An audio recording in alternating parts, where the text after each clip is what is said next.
prayer from Psalm 118. The stone the builders rejected has become the capstone. The Lord has done this, and it is marvelous in our eyes. This is the day that the Lord has made. Let us rejoice and be glad in it. Amen. I don't know whether you have seen the film Warhorse. It's a film based on Michael Morpurgo's book, which is also adapted into a West End play. It's a compelling and disturbing film, but with a happy ending. A young lad befriends the family's horse, which is used to plough the fields for local farmers. But with the onset of the First World War, both the boy and the horse are conscripted to fight the war in France. At one point, the horse and his boy become separated, so the horse is under new ownership. We follow the horse and the boy's separate adventures until they are dramatically reunited at the end. The animal that Jesus rode on as he entered Jerusalem was not a war horse, but a donkey, only the foal of a donkey. Nonetheless, the act of riding such an animal would have been perceived by onlookers as a sign of kingship, of a victory parade in the capital city, as was custom in ancient times. For the Jews, this had even more significance. It was a reference to the messianic prophecy of Zechariah chapter 9, verse 9, which reads, "Say to the daughter of Zion, see, your king comes to you, gentle and riding on a donkey, on a colt, the foal of a donkey."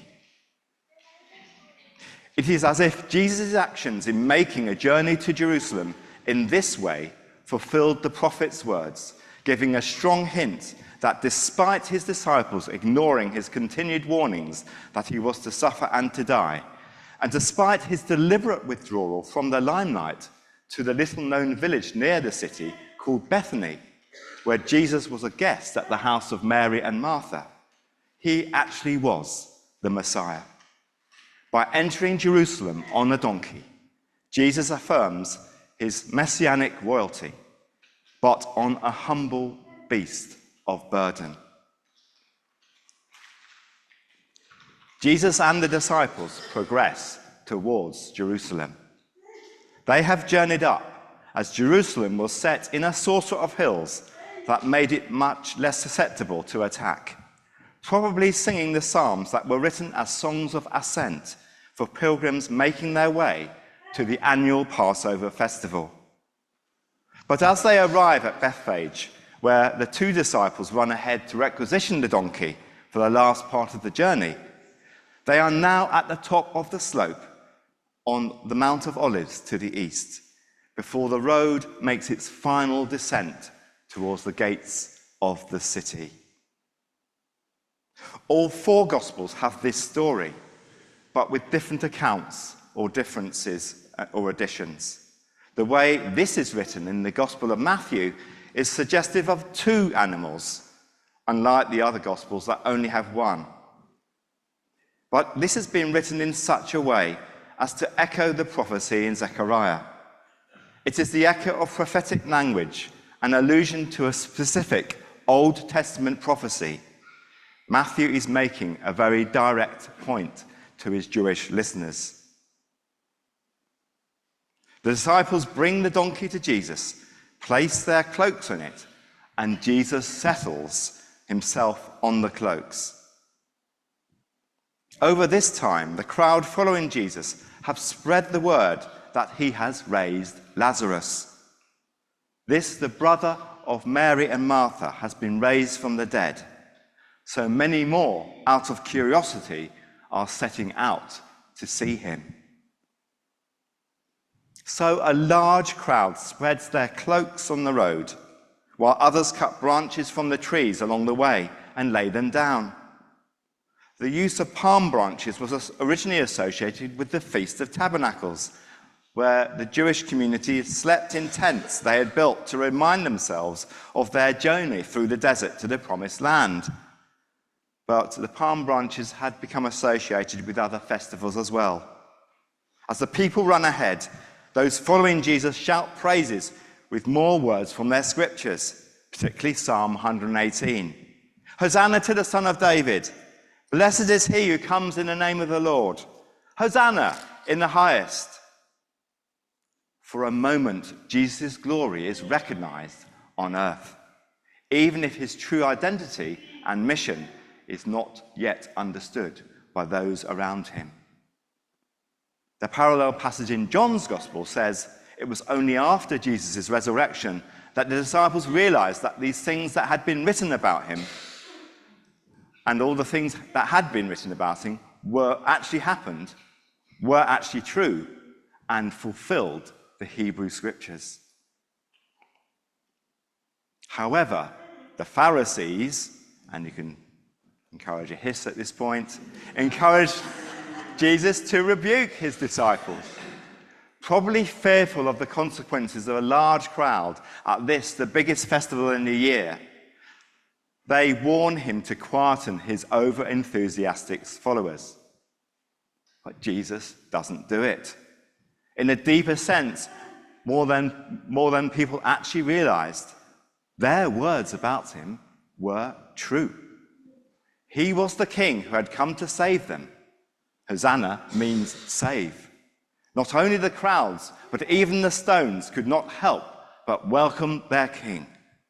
It's as if he has claimed himself king, and all creation has joined together in that moment for worship.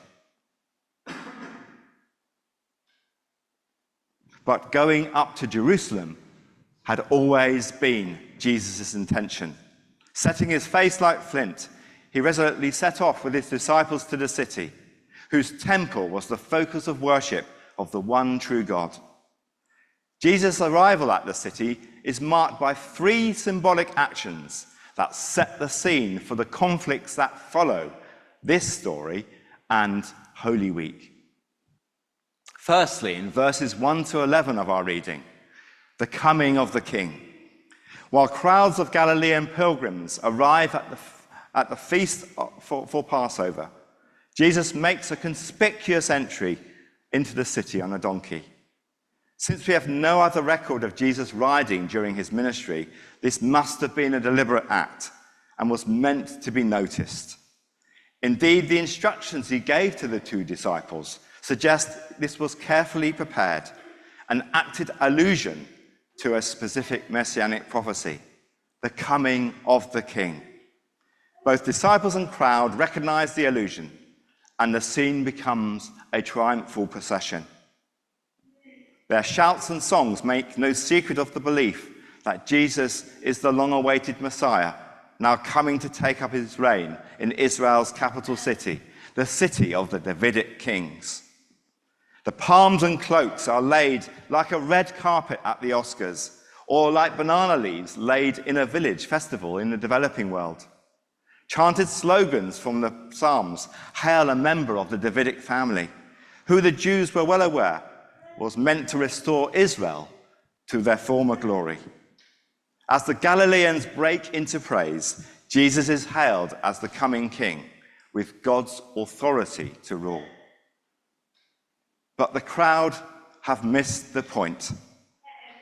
They were preparing for a political or nationalistic leader. They wanted a warrior on a war horse.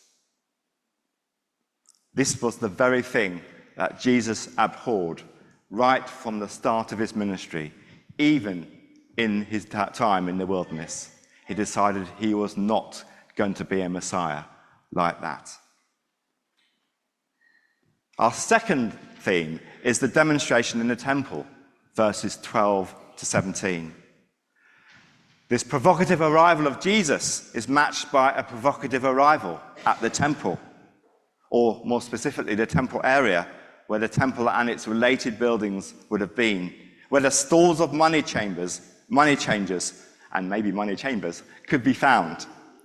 While this might have seemed a useful function for those arriving from a long distance from within Israel and beyond, of course, Israel, so their denominations could be changed into temple currency, this had clearly got out of all proportion, with the result that the worship and prayer of the temple was being squeezed by a sort of early commercialism.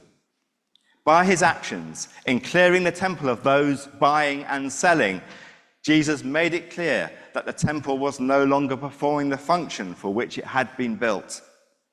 It is written, he says, "My house shall be called a house of prayer, but you are making it a den of robbers."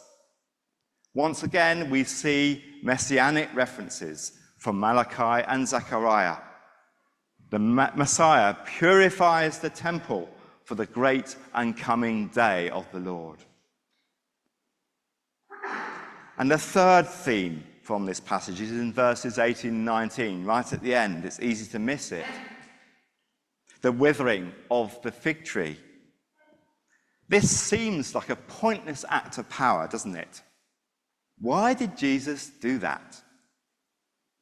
However, this story of the fig tree being withered by a couple of words from Jesus is interweaved with the temple text as well in Mark's Gospel to suggest a much stronger symbolic purpose. What Matthew and Mark are trying to suggest is that the fig tree produces leaves, that is, with the promise of fruit, yet offer nothing to eat. The fig tree is empty, despite the leaves saying there should be fruit. This is a picture of the empty worship of the temple. Much promised, nothing delivered. The withering of the tree is a visible pointer, a visual aid, if you will, to the fate of the temple, which Jesus predicts in more detail, more fully in chapters 23 and 24 of Matthew's Gospel.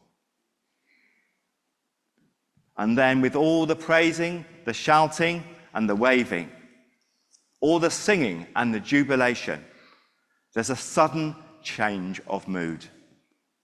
It's almost as if the clouds are beginning to gather. While the crowds entering Jerusalem are curious and excited, the inhabitants are far more guarded, even hostile. "Who is this?" they ask in verse 10. "This is Jesus, the prophet from Nazareth in Galilee," the jubilant crowd replies.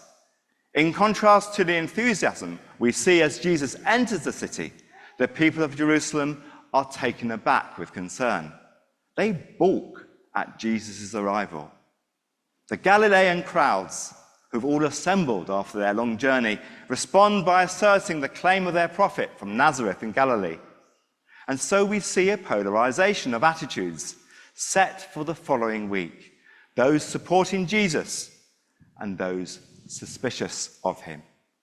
Indeed, that same crowd that followed him all the way to Jerusalem would eventually desert him and later even join with others a few days later in calls for his crucifixion. Even their curiosity would turn into deep hostility. So even here, even before Calvary, Jesus divides people. There's a division between sheep and goats. In Luke's account, Jesus utters a sorrowful prophecy over the city that lies before him. "If you had only known on this day what would bring you peace, but is now hidden from your eyes.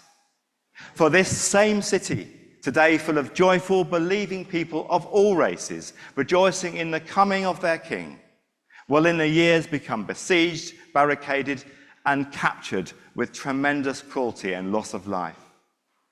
The city of peace, Jerusalem, would be reduced to rubble, because you did not recognize the time of God's coming to you."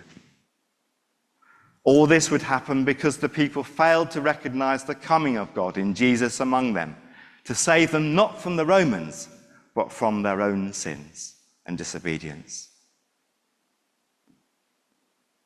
So the stone the builders rejected has become the capstone.